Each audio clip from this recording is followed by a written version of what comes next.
Rafael Struyck sukses menjadi salah satu aktor yang membawa Garuda Muda lolos ke semifinal Piala Asia U23.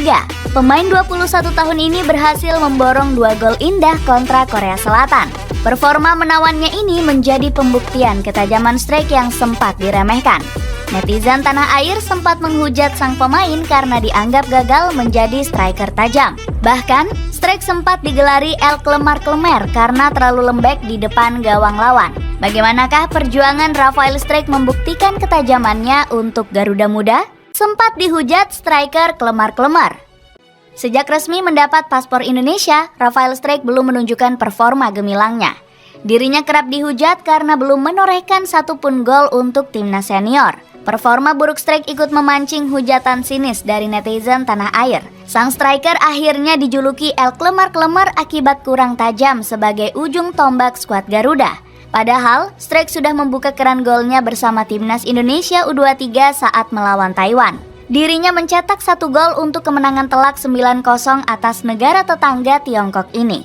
Shin Tae-yong selaku pelatih memuji hebat performa lini serang Garuda Muda termasuk Struyck. Skor hari ini menunjukkan bahwa sepak bola Indonesia sudah lebih baik dari sebelumnya.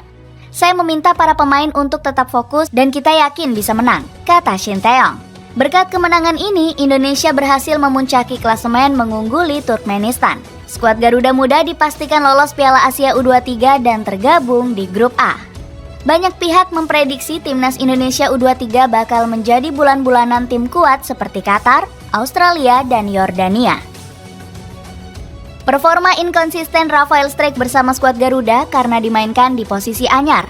Sang pemain yang berposisi asli sebagai winger kiri harus bermain sebagai striker tengah.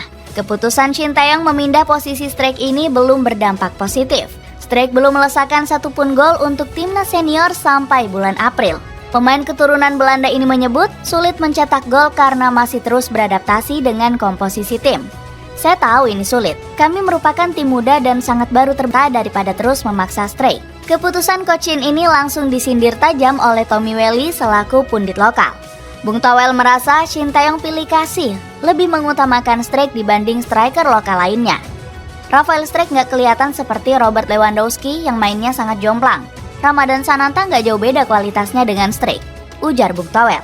Justin Laksana selaku pundit lokal juga sempat memberikan kritik positif untuk Struyck. Coach Justin bilang kalau permainan sang striker masih belum terlalu bagus untuk skuad Garuda.